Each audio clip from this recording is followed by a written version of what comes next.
Good afternoon all of you. कैसे हैं आप सभी? वेलकम करती हूँ आपका एमडीलो क्लासेस में। कल की जो हमारी लाइव क्लास चलाई थी सीआरपीसी चैप्टर 1 पे, बहुत से स्टूडेंट ने उनको बहुत अच्छे से समझा और बकायदा यूट्यूब के स्टूडेंट्स ने मुझे नोट्स बना के मुझे व्हाट्सएप सेंड किए। मुझे बहुत अच्छा लगा।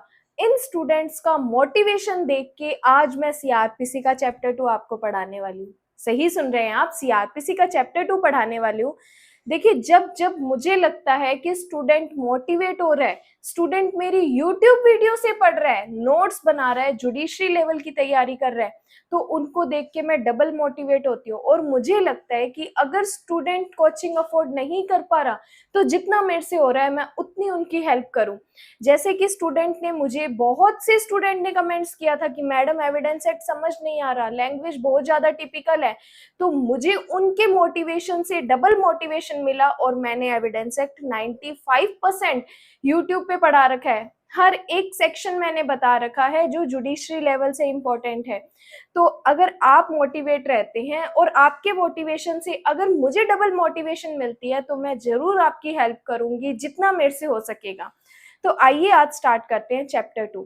कल की लास्ट जो मैंने सीआरपीसी के टोटल 37 चैप्टर्स याद करवा दिए, चैप्टर 1 पूरा याद करवा दिया। चैप्टर 1 के बाद आज चैप्टर 2 स्टार्ट कर रहे हैं जो सेक्शन 6 से लेके 25A तक है। सेक्शन 6 से लेके 25A तक है, जिसमें सेक्शन 26 वेरी इंपॉर्टेंट है। स्टार कर लीजिए आप सेक्शन 26 को। देखिए, सेक्शन 26 क्या कहता है, अपने सब्जेक्ट क्या पढ़ रहे हैं, the code of criminal procedure, means procedure पढ़ रहे हैं क्रिमिनल लॉ का। जो जो क्रिमिनल लॉ है, अब आप बताइए कि जब उन क्रिमिनल ऑफेंसेस के लिए क्रिमिनल कोर्ट्स का ही एस्टेब्लिशमेंट नहीं होगा तो फिर काम कैसे चलेगा? कहीं भी ट्रायल करने से पहले ट्रायल उसी जगह पे होगी ना जहां पे कोर्ट बैठता है, तो कोर्ट का एस्टेब्लिशमेंट कैसे होता है, कोर्ट को कौन एस्टेब्लिश करता है, ये पूरा चैप्टर 2 हमें बताया गया है। अब सेक्शन जो 6 है वो हमें बताता है दंड न्यायालयों के वर्ग। सेक्शन 6 हमें बताता है दंड न्यायालयों के वर्ग। अब देखो, इस सेक्शन 6 से हमें ये क्लियर हो जाता है कि क्रिमिनल कोर्ट्स कौन कौन सी होती है। अब ऐसे ही जब आप सीपीसी में जाओगे तो सीपीसी में उन्होंने क्लियर किया है कि सिविल कोर्ट्स कौन कौन सी होती है, लेकिन अभी अपने सीआरपीसी पढ़ रहे हैं तो सीआरपीसी में क्रिमिनल कोर्ट्स कौन कौन से होते हैं। तो देखो, इन्होंने सेक्शन 6 में पहले कहा कि हाई कोर्ट को छोड़ दो एक बार, हाई कोर्ट से भिन्न जितने भी कोर्ट है, जैसे पहला है हमारा सेशन कोर्ट, ठीक है, सेशन कोर्ट। दूसरा है हमारा first class judicial magistrate, first class judicial magistrate, first class judicial magistrate. इसी के साथ एक है अपना मेट्रोपॉलिटन मजिस्ट्रेट। मैं आपको हिंदी और इंग्लिश दोनों में बताऊंगी, तो स्टूडेंट कंफ्यूज मत होना कि मैडम ने सेशन कोर्ट को या फर्स्ट क्लास जुडिशियल मजिस्ट्रेट को हिंदी में नहीं बताया। मैं पूरी कोशिश करूंगी आपको इंग्लिश में समझाने की, हिंदी और इंग्लिश। देखो, तो फर्स्ट क्लास जुडिशियल मजिस्ट्रेट के बाद मेट्रोपॉलिटन मजिस्ट्रेट है, मेट्रोपॉलिटन मजिस्ट्रेट है, ठीक है। एंड नंबर 3 पे हमारा सेकंड क्लास जुडिशियल मजिस्ट्रेट है, सेकंड क्लास जुडिशियल मजिस्ट्रेट है, ठीक है। एंड 4th पे हमारा क्या है, एग्जीक्यूटिव मजिस्ट्रेट है, एग्जीक्यूटिव एग्जीक्यूटिव मजिस्ट्रेट है। मतलब सेक्शन 6 में जो इन्होंने क्या किया है, क्लासेस ऑफ क्रिमिनल कोर्ट्स किया है, वो बताया है इन्होंने 4 प्रकार का। हिंदी में बोलते हैं, सबसे पहला हमारा आता है सेशन न्यायालय, सेशन न्यायालय, ठीक है, फर्स्ट हमारा सेशन न्यायालय। दूसरा आता है अपना प्रथम वर्ग न्यायिक मजिस्ट्रेट, प्रथम वर्ग न्यायिक मजिस्ट्रेट, प्रथम वर्ग न्यायिक मजिस्ट्रेट, या इसी के साथ एक आता है महानगर मजिस्ट्रेट। देखो, ये भी मैं आपको सारा क्लियर करूंगी कि फर्स्ट क्लास मजिस्ट्रेट कौन होता है, मेट्रोपॉलिटन मजिस्ट्रेट कौन होता है, सेकंड क्लास जुडिशियल मजिस्ट्रेट कौन होता है, सारा मैं आपको बताऊंगी। आप प्लीज क्लास को स्टेप बाय स्टेप पढ़ते जाइएगा। द्वितीय वर्ग न्यायिक मजिस्ट्रेट, द्वितीय वर्ग न्यायिक मजिस्ट्रेट, और 4th आता है अपना कार्यपालक मजिस्ट्रेट, कार्यपालक मजिस्ट्रेट। अब देखो, ये तो अपनी इन्होंने बता दी कि 4 प्रकार से क्लासेस कर दी क्रिमिनल कोर्ट्स की। कौन कौन से हैं? हाई कोर्ट को अपनों को काउंट नहीं करना, अदरवाइज पहला session court, second first class judicial magistrate या metropolitan magistrate, and third second class judicial magistrate, and fourth executive magistrate. अब देखो, किसी भी डिस्ट्रिक्ट में सबसे सुपीरियर कोर्ट कौन सा होता है? हमारा सेशन कोर्ट होता है, सेशन न्यायालय होता है। सेशन न्यायालय के बाद हमारा प्रथम वर्ग न्यायिक मजिस्ट्रेट होता है या कोई महानगर मजिस्ट्रेट। अब देखो, इन दोनों को अलग अलग कैटेगरी में क्यों बताया है कि जब अपने डिस्ट्रिक्ट की बात करते हैं, डिस्ट्रिक्ट या जिला की बात करते हैं, वहां पे जो आरजेएस बनने के बाद सेलेक्ट होते हैं वो होते हैं प्रथम वर्ग न्यायिक मजिस्ट्रेट। ठीक है, ऐसे ही जब कोई आरजेएस बनता है और उसको कोई मेट्रोपॉलिटन एरिया दिया जाता है तो वहां उसको बोलते हैं महानगर मजिस्ट्रेट। जैसे एग्जांपल से बताती हूँ, एक एक्स पर्सन और एक वाई पर्सन, इन्होंने जुडिशरी का एग्जाम क्रैक किया। एक एक्स पर्सन और वाई पर्सन दोनों ने ही जुडिशरी का एग्जाम क्रैक किया। एक्स पर्सन की पोस्टिंग हुई हनुमानगढ़ में, एक्स पर्सन की पोस्टिंग हुई हनुमानगढ़ में, ठीक है, और वाई पर्सन की पोस्टिंग हुई जयपुर में। ठीक है, वाई पर्सन की पोस्टिंग कहाँ हुई? जयपुर में। दोनों ने सेम एग्जाम क्रैक किया है, दोनों की ज्वाइनिंग सेम हुई है, लेकिन एक को ज्वाइनिंग मिली है हनुमानगढ़ में, दूसरे को ज्वाइनिंग मिली है जयपुर में। तो ये जो हनुमानगढ़ वाला जज होगा, हनुमानगढ़ वाला मजिस्ट्रेट होगा, इसको बोलेंगे प्रथम वर्ग न्यायिक magistrate, first class judicial magistrate. और जो वाई वाला पर्सन जिसको जयपुर में ज्वाइनिंग मिली है उसको बोलेंगे महानगर मजिस्ट्रेट। पर्सन वही, एग्जाम भी उन्होंने सेम क्रैक किया, सिर्फ डिफरेंस क्या है? जगह का डिफरेंस है। जिस जगह पे उनको पोस्टिंग मिली है उस जगह के अकॉर्डिंग, अगर जिले में मिली है तो प्रथम वर्ग न्यायिक मजिस्ट्रेट, अगर किसी महानगर क्षेत्र में मिली है तो उसको बोलेंगे महानगर मजिस्ट्रेट। तो क्लियर? दोनों पर्सन की पावर सेम, दोनों पर्सन की ड्यूटी सेम, बस जगह का डिफरेंस है, इसलिए इनके नाम को अलग अलग कर दिया कि फर्स्ट क्लास जुडिशियल मजिस्ट्रेट और महानगर मजिस्ट्रेट। फिर थर्ड में आता है सेकंड क्लास जुडिशियल मजिस्ट्रेट, द्वितीय वर्ग न्यायिक मजिस्ट्रेट। अब देखो, जो स्टूडेंट राजस्थान की प्रिपरेशन कर रहे हैं, उनको पता है कि राजस्थान में सेकंड क्लास जुडिशियल मजिस्ट्रेट नहीं है, तो फिर मैडम हम सेक्शन 6 में क्यों सेकंड क्लास जुडिशियल मजिस्ट्रेट पढ़े? देखो, आप जो एग्जाम दे रहे हो या जो सब्जेक्ट आप पढ़ रहे हो वो पढ़ रहे हो सीआरपीसी। सीआरपीसी एप्लीकेबल कहाँ होती है? पूरे भारत में होती है। तो सिर्फ एक राजस्थान में सेकंड क्लास मजिस्ट्रेट नहीं है, तो क्या हुआ? बाकी कुछ ऐसे स्टेट हैं जहां पे सेकंड क्लास मजिस्ट्रेट है, तो इसीलिए अपनों को ये सेकंड क्लास मजिस्ट्रेट पढ़ना पड़ता है, क्योंकि ये सीआरपीसी पूरे भारत पर लागू होती है।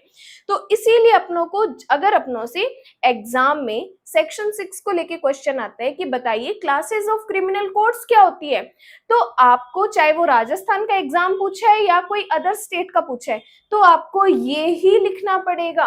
पहला सेशन कोर्ट, दूसरा फर्स्ट क्लास, तीसरा third class and fourth executive magistrate. आप ये नहीं कह सकते कि मैं राजस्थान का एग्जाम दे रहा हूँ, राजस्थान में तो सेकंड क्लास मजिस्ट्रेट आता ही नहीं है, तो मैं सेक्शन 6 में से ये सेकंड क्लास मजिस्ट्रेट हटा दूं। नहीं, आपको ये चारों क्लासेस ऐसे ही लिखनी पड़ेगी। तो पहला क्रिमिनल कोर्ट्स में पहला सुपीरियर कोर्ट होता है हमारा सेशन कोर्ट, दूसरा हमारा फर्स्ट क्लास मजिस्ट्रेट और मेट्रोपॉलिटन मजिस्ट्रेट, थर्ड हमारा second class magistrate and fourth हमारा एग्जीक्यूटिव मजिस्ट्रेट। ठीक है, एग्जीक्यूटिव मजिस्ट्रेट भी क्लासेस ऑफ क्रिमिनल कोर्ट्स में आते हैं। ठीक है, ये एग्जीक्यूटिव जो मजिस्ट्रेट्स हैं, इनमें आप लिख लीजिए कौन कौन आते हैं। इनमें आरएएस और आईएएस कैटेगरी के पर्सन आते हैं। आरएएस या आईएएस की कैटेगरी वाले जो प्रशासनिक अधिकारी होते हैं उनको कार्यपालक मजिस्ट्रेट में ऐड किया जाता है। मैं सिर्फ याद करने के लिए बता रही हूँ, एग्जाम में आपको नहीं लिखना कि कार्यपालक मजिस्ट्रेट के अंतर्गत आरएएस आईएएस लिखना है, आपको सिर्फ इतना ही लिखना है। ठीक है, एक एग्जीक्यूटिव मजिस्ट्रेट। अब देखो, अब आप सोच रहे होगे कि मैडम हमने तो ये सुना है कि सेशन कोर्ट के बाद कोर्ट में सीजेएम भी होता है, एसीजेएम भी होता है, तो फिर वो कहाँ गए? देखो, वो भी आएंगे, लेकिन सेक्शन 6 का जो परफॉर्मा है वो इतना ही है। अब इनके आगे बात करते हैं। देखो, जो फर्स्ट क्लास जुडिशियल मजिस्ट्रेट है, इनके सुपीरियर कौन होते हैं? इनके सुपीरियर होते हैं सीजेएम और ACJM, इनकी फुल फॉर्म होती है मुख्य न्यायिक मजिस्ट्रेट, मुख्य न्यायिक मजिस्ट्रेट, और इनकी होती है अतिरिक्त मुख्य न्यायिक मजिस्ट्रेट, अतिरिक्त मुख्य न्यायिक मजिस्ट्रेट। देखो आपको हिंदी और इंग्लिश दोनों में ही पूरा नाम पता होना चाहिए। आप ये मत सोचो कि मैं इंग्लिश मीडियम का हूं तो मैडम जो हिंदी में लिख रही है वो मुझे ध्यान नहीं देना। आप जुडिशरी की प्रिपरेशन कर रहे हैं तो आपको, अगर आप इंग्लिश मीडियम से हैं तो आपको हिंदी में भी इनका पता होना चाहिए। इंटरव्यू में नहीं पता होता कि सामने वाली जो हमारी कमेटी बैठी है वो हमसे क्या क्वेश्चन पूछ सकती है, तो आपको हिंदी और इंग्लिश दोनों में पता होना चाहिए। ठीक है, तो जो फर्स्ट क्लास मजिस्ट्रेट होते हैं इनके सुपीरियर कौन होते हैं? सीजेएम और एसीजेएम। फुल फॉर्म मुख्य न्यायिक मजिस्ट्रेट या चीफ जुडिशियल मजिस्ट्रेट या एडिशनल चीफ जुडिशियल मजिस्ट्रेट। अब देखो, ये जो फर्स्ट क्लास मजिस्ट्रेट होता है ना, इसने जब अपनी 7 साल की वकालत पूरी कर ली, 7 साल की अपनी जॉब पूरी कर ली, जज के ऊपर इसने 7 साल तक काम किया, तो इसका प्रमोशन कहाँ होगा? इनका प्रमोशन होगा एसीजेएम में, अतिरिक्त मुख्य न्यायिक magistrate, additional chief judicial magistrate. First class judicial magistrate ने जब 7 साल की अपनी वकालत पूरी कर ली तो इनका प्रमोशन कहाँ होगा? इनका प्रमोशन होगा एसीजेएम। ये क्या बनेंगे? एसीजेएम बनेंगे।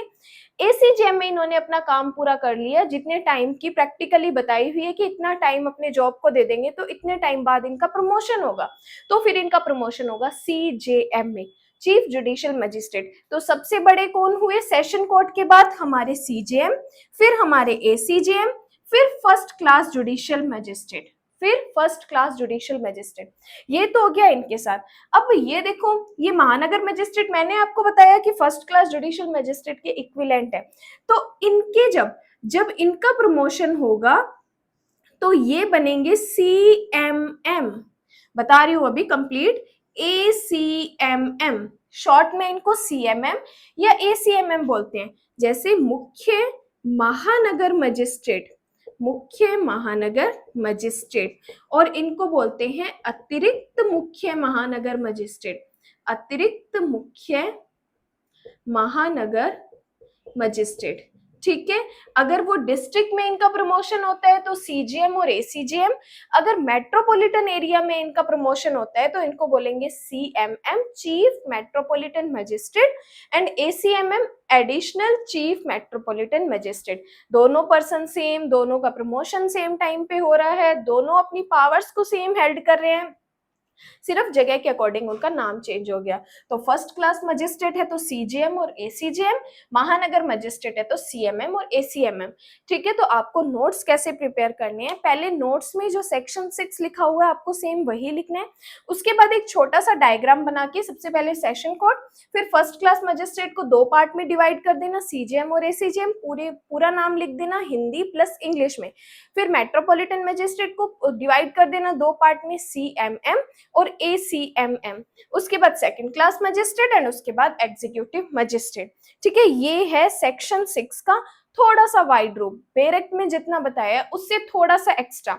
अब जरूरी नहीं है कि आपको ये एग्जाम में ये सारी चीजें लिखनी है, आपको क्वेश्चन के हिसाब से और जितने नंबर का ये क्वेश्चन दिया है उसी हिसाब से आपको अपना जो आंसर है वो वाइड में बताना है या शॉर्ट में बताना है। ये सारी चीजें प्रैक्टिकल है। स्टूडेंट LLB कर रहा है लेकिन उनको कंप्लीट कोड्स का ही नहीं पता होता कि कौन से कोड को क्या बोलते हैं, ये कब बनते हैं, इनका प्रमोशन होने के बाद इनको आगे क्या पोस्ट मिलती है, तो ये सारी चीजें बेसिक आपको पता होनी चाहिए। ठीक है, उसके बाद अपने आते हैं सेक्शन 6 क्रिमिनल कोड्स का classification, classes of criminal code, then आते हैं सेक्शन 7।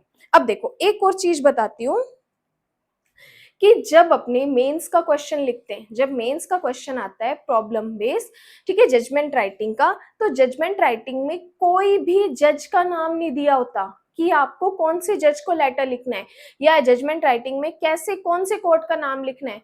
तो याद रखना, अगर जो मैटर है, जो प्रॉब्लम है वो डेथ से रिलेटेड है, मतलब किसी पर्सन ने किसी की हत्या कारित कर दी और न्यायालय का नाम नहीं लिखा, तो उस जगह पे आपको हमेशा सेशन कोर्ट का ही नाम लिखना है, सेशन न्यायालय का ही नाम लिखना है।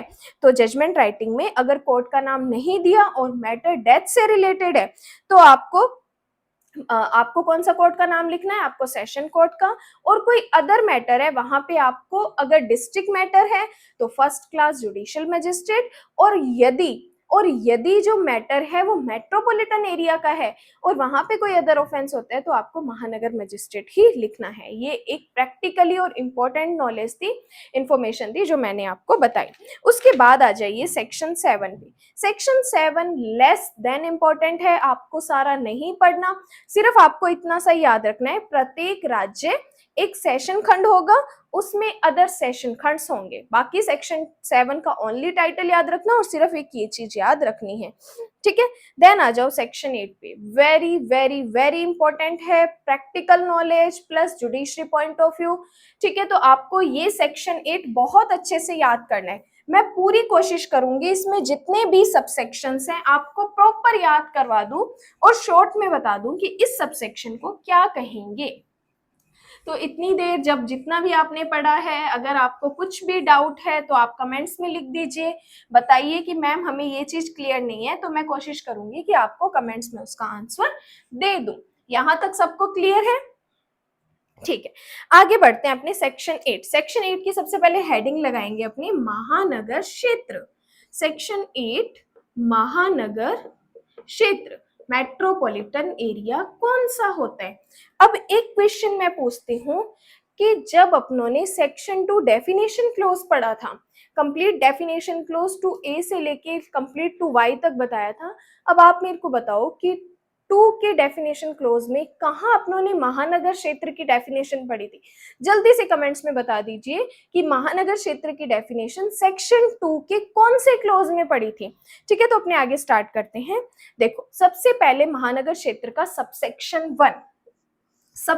1 कहता है कि राज्य सरकार क्या करेगा, गजट नोटिफिकेशन से डिक्लेरेशन कर सकती है कि उस तारीख से जो बताई गई है, राज्य का कोई क्षेत्र जिसमें ऐसा नगर या नगरी समाविष्ट है जिसकी जनसंख्या 10 लाख से ज्यादा है, तो वो हमारा मेट्रोपॉलिटन एरिया कहा जाएगा। तो क्लोज 1 में इन्होंने कहा जहां जनसंख्या 10 लाख से अधिक है 10 लाख या 10 लाख से अधिक है, तो उस एरिया को अपने क्या बोलेंगे?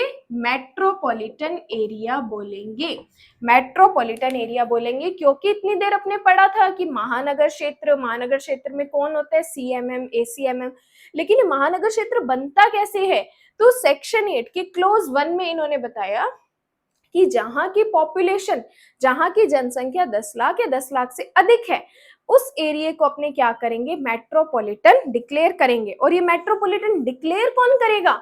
याद रखना, स्टेट गवर्नमेंट करेगी, राज्य सरकार करेगी। जैसे मैं राजस्थान में रहती हूँ, राजस्थान में हनुमानगढ़ में रहती हूँ। हनुमानगढ़ एक डिस्ट्रिक्ट एरिया है, लेकिन इस ऐसे ही बात करें जयपुर की, जोधपुर की, तो जयपुर और जोधपुर जैसे जो है वो हमारे मेट्रोपॉलिटन एरिया है क्योंकि वहां की जनसंख्या 10 लाख से अधिक है, तो इसीलिए वो मेट्रोपॉलिटन एरिया काउंट होते हैं। तो क्लोज 1, स्टेट गवर्नमेंट क्या कर सकती है? डिक्लेयर कर सकती है गजट नोटिफिकेशन से कि किसी नगर या नगरी की जनसंख्या 10 लाख से अधिक है तो उसको महानगर क्षेत्र घोषित किया जाएगा।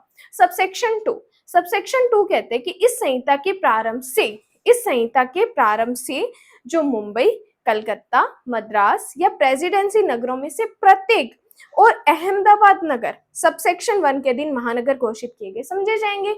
इन्होंने कहा कि सीआरपीसी आने से पहले जो ये मुंबई, ठीक है, मद्रास, कलकत्ता और अहमदाबाद ये सारे सीआरपीसी आने से पहले भी मेट्रोपॉलिटन थे, तो अभी भी इनको क्या समझा जाएगा? मेट्रोपॉलिटन ही समझा जाएगा। तो क्लोज 2 में जो मुंबई, मद्रास, कलकत्ता, अहमदाबाद क्षेत्र है उनको महानगर क्षेत्र समझा जाएगा। भले ही सीआरपीसी आने से पहले ये मेट्रोपॉलिटन थे, अभी भी इनको मेट्रोपॉलिटन ही समझा जाएगा।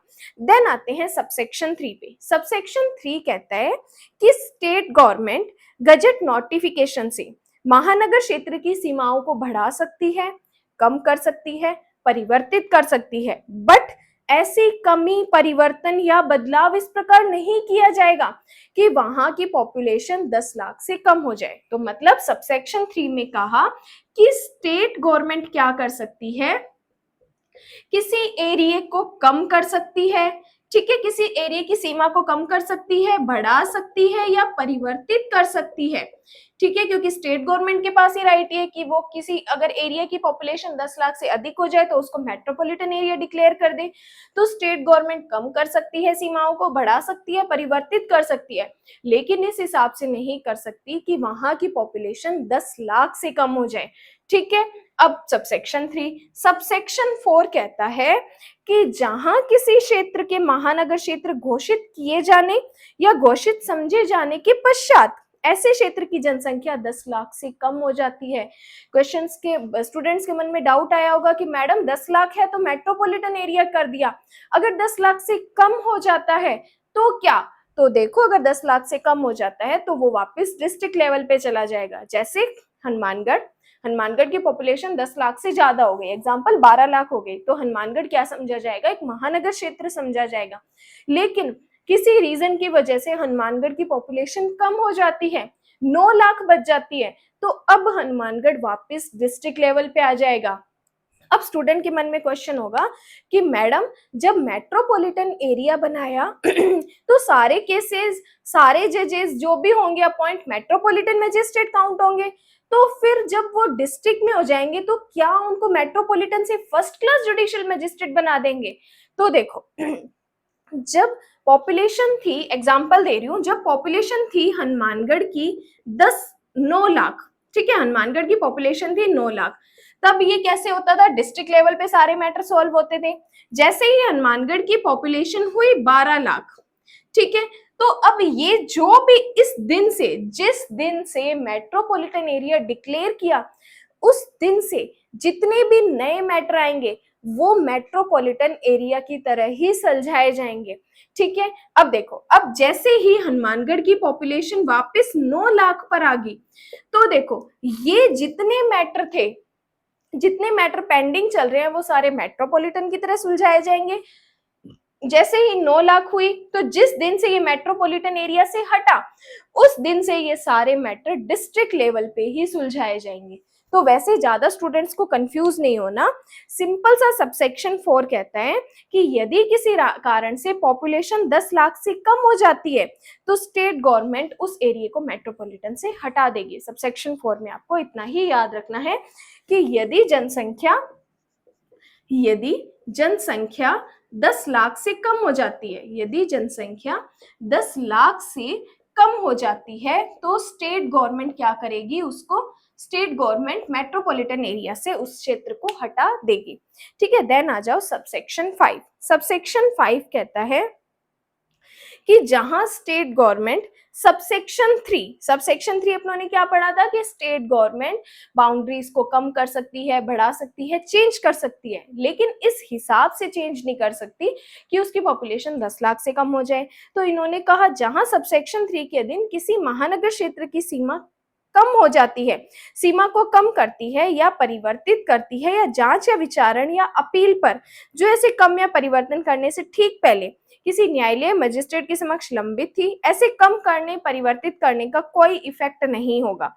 मतलब इन्होंने कहा यदि कोई मैटर, कोई एरिया डिस्ट्रिक्ट लेवल पे था, फिर उसको मेट्रोपॉलिटन एरिया किया, तो जो डिस्ट्रिक्ट लेवल के मैटर्स थे वो डिस्ट्रिक्ट लेवल पे ही सुलझाए जाएंगे, फिर जो नए मैटर्स आएंगे वो मेट्रोपॉलिटन एरिया की तरह सुलझाए जाएंगे, ठीक है। तो और सबसेक्शन 4 में अगर किसकी पॉपुलेशन 10 लाख से कम हो जाती है तो स्टेट गवर्नमेंट उसको मेट्रोपॉलिटन से हटा सकती है, और जैसे जिस डेट से वो मेट्रोपॉलिटन एरिया काउंट होगा उस दिन से जो नए मैटर्स आएंगे एग्जिस्टेंस में या अस्तित्व में, वो सारे मैटर मेट्रोपॉलिटन एरिया की तरह ही सुलझाए जाएंगे। तो सबसेक्शन 5 सबसेक्शन 3 का एक्सटेंट है। फिर इसमें एक एक्सप्लेनेशन दिया है कि जनसंख्या पद से नवीनतम पूर्वतम जनगणना जो भी है उसके बारे में बताया। तो एक्सप्लेनेशन को आप काट सकते हैं। तो महानगर क्षेत्र क्लियर। 4 सबसेक्शन पढ़े। पहला सबसेक्शन कि जहां की जनसंख्या 10 लाख से अधिक है उसको मेट्रोपॉलिटन एरिया कहेंगे। सबसेक्शन 2 जो मुंबई, कलकत्ता, मद्रास, अहमदाबाद ये क्षेत्र है, ये सीआरपीसी से पहले मेट्रोपॉलिटन थे तो अभी भी मेट्रोपॉलिटन समझे जाएंगे। सबसेक्शन 3 स्टेट गवर्नमेंट क्या कर सकती है, किसी क्षेत्र की सीमा को कम कर सकती है, बढ़ा सकती है, परिवर्तित कर सकती है, बट इस हिसाब से नहीं कि जनसंख्या 10 लाख से कम हो जाए। एंड सबसेक्शन 4 यदि जनसंख्या 10 लाख से कम हो जाती है तो जो मैटर्स थे एग्जिस्टेंस में, जो अब नए मैटर आएंगे अस्तित्व में, वो उसी हिसाब से सुलझाए जाएंगे। ये है सेक्शन 8। देन आते हैं सेक्शन 9। सेक्शन 9 बोलते हैं सेशन कोड। अब देखो अपनों ने सेक्शन 6 में अपनों ने क्या किया, क्लासेस ऑफ क्रिमिनल कोड्स बताई, जिसमें पहली बताई अपनों ने सेशन कोड, दूसरी बताई फर्स्ट क्लास, तीसरी बताई सेकंड क्लास और थर्ड बताई सेकंड क्लास एंड फोर्थ बताई अपनों ने एग्जीक्यूटिव मजिस्ट्रेट। तो अपनों ने सेशन कोड तो बता दिया, तो इस सेशन कोड का एस्टेब्लिशमेंट कौन करेगा, इसमें जो जज बैठेगा उसको अपॉइंट कौन करेगा। तो सेक्शन 9 में सेशन न्यायालय, सेक्शन 9 में हेडिंग लगाओ सेशन कोर्ट या सेशन न्यायालय। इसमें जितने भी सबसेक्शन है सारे प्रैक्टिकली इंपॉर्टेंट है, जुडिशरी लेवल पे प्री प्लस मेंस के लिए इंपॉर्टेंट है। मेंस के लिए अगर नहीं भी आता तो प्री के लिए तो इसमें से आते ही आते हैं। तो सबसे पहले सबसेक्शन 1 कहता है कि स्टेट गवर्नमेंट प्रत्येक सेशन खंड के लिए एक सेशन कोड स्थापित करेगी। कौन सेशन कोड को स्थापित करेगा, स्टेट गवर्नमेंट एस्टेब्लिश करेगी। राज्य सरकार सेशन कोर्ट को स्थापित करेगी, ठीक है। राज्य सरकार सेशन कोर्ट को स्थापित करेगी कि राज्य सरकार प्रत्येक सेशन खंड के लिए एक सेशन कोर्ट एस्टेब्लिश करेगी। सबसेक्शन 2 प्रत्येक सेशन खंड में, प्रत्येक सेशन कोर्ट में एक न्यायाधीश पीठासीन होगा।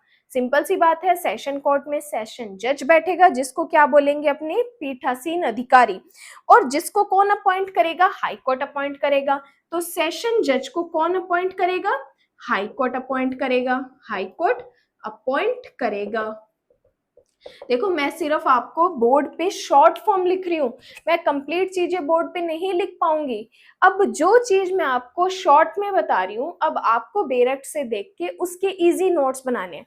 शॉर्ट तो मैं आपको बता ही रही हूँ, अब आपको बेरक्ट में से देख के और इस बोर्ड से जो मैं आपको लिखवा रही हूँ, इन दोनों को मिक्स करके एक इजी फॉर्म में आपको अपने नोट्स में बनाने हैं। नोट्स का मतलब ही ये होता है, नोट्स का मतलब ये नहीं होता कि बेरक्ट से देख देख के हमने नोट्स बना लिए, नहीं, वो तो बेरक्ट में भी लिखा है, उसी को सेम आपने नोट्स में लिख दिया, तो फर्क क्या हुआ, क्या समझ आया आपको। नोट्स का मतलब होता है बेरक्ट से चीजें समझकर, इजी कंसेप्ट देखकर देन नोट्स में लिखो, ताकि रिवीजन करने में आपको हेल्प मिले। मैं अपने स्टूडेंट से जो नोट्स प्रिपेयर करवाती हूँ वो इसी हिसाब से करवाती हूँ कि पहले बेरक्ट से कंसेप्ट समझो, मैं उनको समझाती हूँ, देन उनको बताती हूँ कि इसको शॉर्ट फॉर्म में कैसे याद रख सकते हैं, देन उनसे नोट्स प्रिपेयर करवाती हूँ। और डेली के डेली मेरी एक यही हैबिट है कि मैं डेली या एक दिन छोड़ के मैं उनके नोट्स जरूर चेक करती हूँ, चाहे वो ऑनलाइन स्टूडेंट है चाहे ऑफलाइन स्टूडेंट है।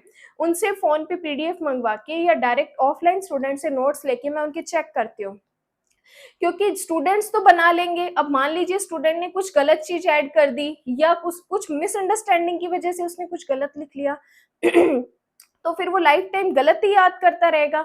इसीलिए नोट्स चेक मैं करती हूँ, ताकि कोई मिस्टेक हो तो मैं उनको सही करवा सकूँ। तो आपको भी नोट्स ऐसे ही प्रिपेयर करने हैं, बेरक्ट का समझ के, मैम जो बता रही है उसको देख के, देन नोट्स में आपको चीजें लिखनी है। तो सबसे पहले सेशन कोर्ट को कौन एस्टेब्लिश करती है, state government. Subsection 2 session court में जो जज बैठता है उसको अपॉइंट कौन करता है, उसको अपॉइंट करता है हाई कोर्ट। सबसेक्शन 3 बोलते हैं कि हाई कोर्ट अपर सेशन न्यायाधीश और सहायक सेशन न्यायाधीश को भी सेशन न्यायालय की अधिकारिता के प्रयोग करने के लिए अपॉइंट कर सकता है। तो सबसेक्शन 3 में कहा कि हाई कोर्ट क्या कर सकता है, एडिशनल सेशन कोर्ट या असिस्टेंट सेशन कोर्ट को किसकी, सेशन कोर्ट की पावर्स दे सकता है, किसकी, सेशन कोर्ट्स की पावर्स दे सकता है। हाई कोर्ट क्या कर सकता है, एडिशनल सेशन कोर्ट या असिस्टेंट सेशन कोर्ट को सेशन कोर्ट की पावर्स दे सकता है। अब देखो ये एडिशनल और असिस्टेंट, देखो जो असिस्टेंट होता है वो सेशन कोर्ट के नीचे की पोस्ट होती है। असिस्टेंट सेशन कोर्ट की हेल्प के लिए ये कोर्ट का एस्टेब्लिशमेंट किया जाता है, और एडिशनल सेशन कोर्ट ये सेशन कोर्ट के इक्विवेलेंट होते हैं, ये सेशन कोर्ट के इक्विवेलेंट होते हैं, ये भी सेशन कोर्ट की हेल्प के लिए एस्टेब्लिश किए जाते हैं। तो हाई कोर्ट अपर सेशन न्यायाधीश और सहायक सेशन न्यायाधीश को भी सेशन न्यायालय में अधिकारिता का प्रयोग करने के लिए अपॉइंट कर सकता है। इन दोनों को भी हाई कोर्ट अपॉइंट करेगा, किस लिए, ताकि सेशन कोर्ट के ज्यूरिसडिक्शन का यूज कर सके या उनकी पावर्स दे सके। फिर सबसेक्शन 4, हाई कोर्ट द्वारा एक सेशन खंड के सेशन न्यायाधीश को दूसरे खंड का अपर सेशन न्यायाधीश भी अपॉइंट कर सकता है। हाई कोर्ट क्या कर सकते हैं, एक सेशन खंड है उसका सेशन जज है, उसको दूसरे खंड के एडिशनल सेशन कोर्ट भी अपॉइंट कर सकता है, और ऐसी अवस्था में वह मामले को निपटाने के लिए दूसरे खंड के ऐसे स्थान या स्थानों में बैठ सकता है जिसका हाई कोर्ट निर्देश दे। तो हाई कोर्ट क्या कर सकता है, सबसेक्शन 4 में हाई कोर्ट एक सेशन न्यायाधीश को दूसरे सेशन न्यायाधीश एक सेशन न्यायाधीश को दूसरे अपर सेशन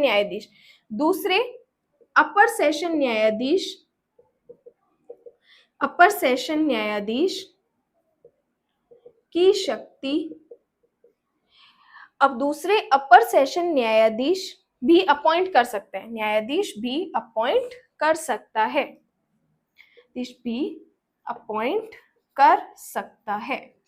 ठीक है, तो subsection 1 state government session court establish करेगी। सबसेक्शन 2 सेशन कोर्ट में जो सेशन जज बैठेगा उसको हाई कोर्ट अपॉइंट करेगा। सबसेक्शन 3 हाई कोर्ट क्या कर सकता है, एडिशनल सेशन कोर्ट या असिस्टेंट सेशन कोर्ट को सेशन कोर्ट की पास दे सकते हैं। और सबसेक्शन 4 क्या कर सकता है, हाई कोर्ट एक सेशन कोर्ट को दूसरे एडिशनल सेशन कोर्ट में अपॉइंट कर सकता है। देन आता है सबसेक्शन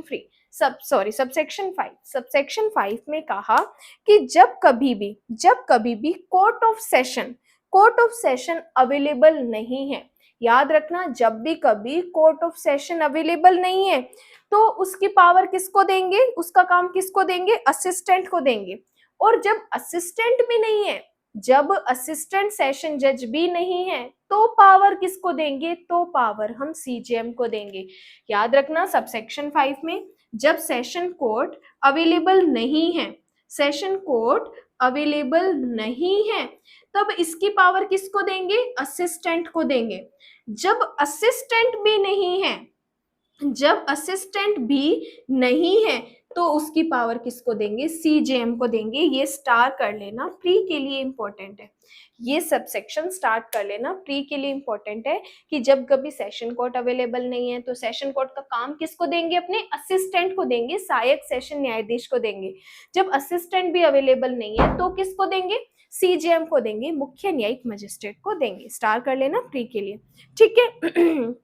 सबसेक्शन 6 में कहा कि सेशन कोर्ट अपनी एक बैठक ऐसे स्थान पे करेगा जो हाई कोर्ट बताए। सिंपल सी बात है, कहाँ सेशन कोर्ट अपनी ट्रायल्स कहाँ करेगा, जहां हाई कोर्ट बताए।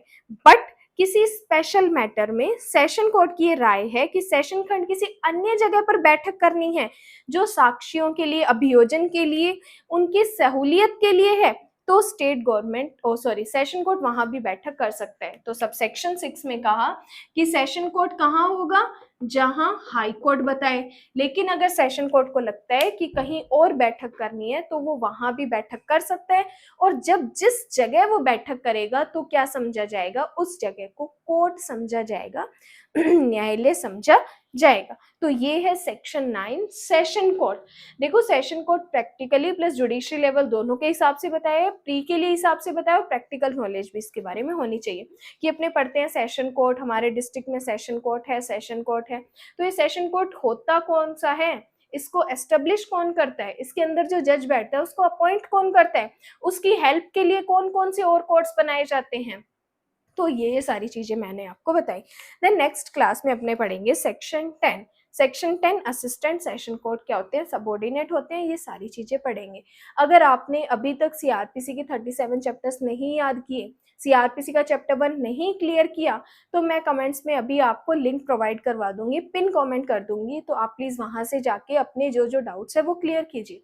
ये वीडियो आपको अच्छी लगी, आप यहाँ तक बने हैं इस वीडियो में, अगर आपने लाइक नहीं किया तो लाइक कर दीजिए, शेयर नहीं किया तो शेयर कर दीजिए, एंड सब्सक्राइब तो किया ही होगा, तभी आप मैडम की इतनी वीडियोस देख रहे हैं। Thank you so much.